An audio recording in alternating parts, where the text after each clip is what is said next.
நேத்து என்னோட சொந்த அக்கா எனக்கு போன் பண்ணா, ஜெப குறிப்பா சொன்னா. என்னுடைய அக்கா பையனுக்கு 15 வயசுல கிட்னி ஃபெயிலியர் ஆயிடுச்சு. அந்த கிட்னி 15 வயசுல ஃபெயிலியர் ஆகி 15 வருஷம் அவளுடைய கிட்னியை வச்சு, அக்காவுடைய கிட்னியை வச்சு நல்லா இருந்தான்.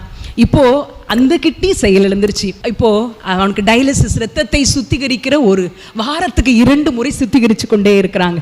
மதியானம் ஆஸ்பத்திரிக்கு போனால் 6 மணி நேரம் உடம்புக்குள்ளே இருக்கிற ரத்தம் எல்லாம் பக்கத்தில் இருக்கிற மிஷினுக்குள்ளே போகும்.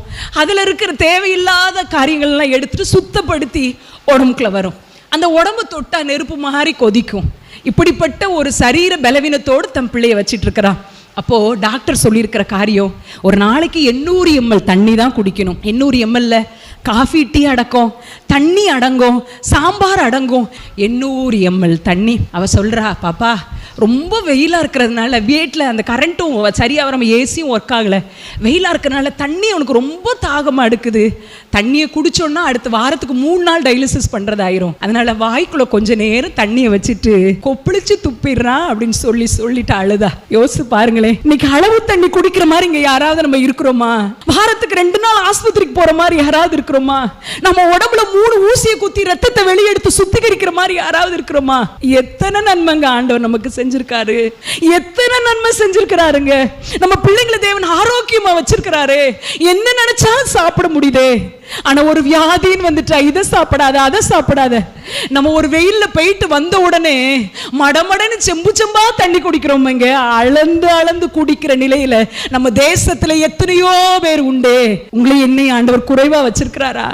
குறைவா வச்சிருக்கிறாரா? ஒரு குறை கூட ஆண்டவர் வைக்கலங்க.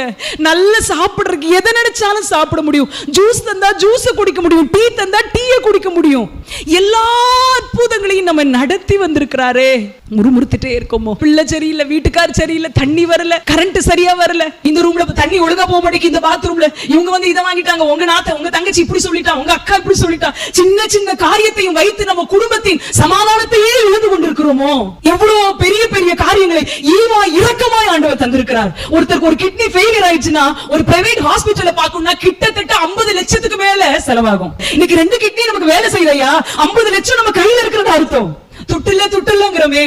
ஒரு ஹார்ட்ல ஒரு பிளாக் வந்துருச்சு அப்படின்னு சொன்னா கிட்டத்தட்ட லட்சக்கணக்கில் செலவாகும் ஆபரேட் பண்றதுக்கு. ஆண்டவர் நம்ம இருதயத்தை நல்லா இயங்க வச்சிருக்காராப்பா. கை கால நல்ல வேலை செய்தே, நான் நினைச்ச இடத்துக்கு போக முடியுதே, நினைச்சதை நான் சமைக்க முடியுதே. இன்னைக்கு ஆண்டவர் நமக்கு சொல்லுகிறார், உங்க வீடு ஆசீர்வதிக்கப்பட்ட வீடாக இருக்க வேண்டும் என்றால் ஜெபத்தினால் நிறைந்த வீடாக இருக்க வேண்டும். ஆண்டவருடைய வார்த்தைக்கு முதலிடம் கொடுக்கிற வீடாக இருக்க வேண்டும். உங்க வீடு ஆசீர்வதிக்கப்பட்ட வீடாக இருக்க வேண்டும் என்றால் கடந்து வந்த பாதைகளை நினைத்து ஆண்டவருக்கு நன்றி சொல்லுகிற இருதயம் வேண்டும். நாளைக்கு என்ன நடக்குமோங்கிற பயப்படுகிற இருதயம் இருக்க கூடாது. இத்தனை வருஷம் உனக்கு மன்னாவை கொடுத்தேனே, இனியும் நான் கொடுப்பேன்.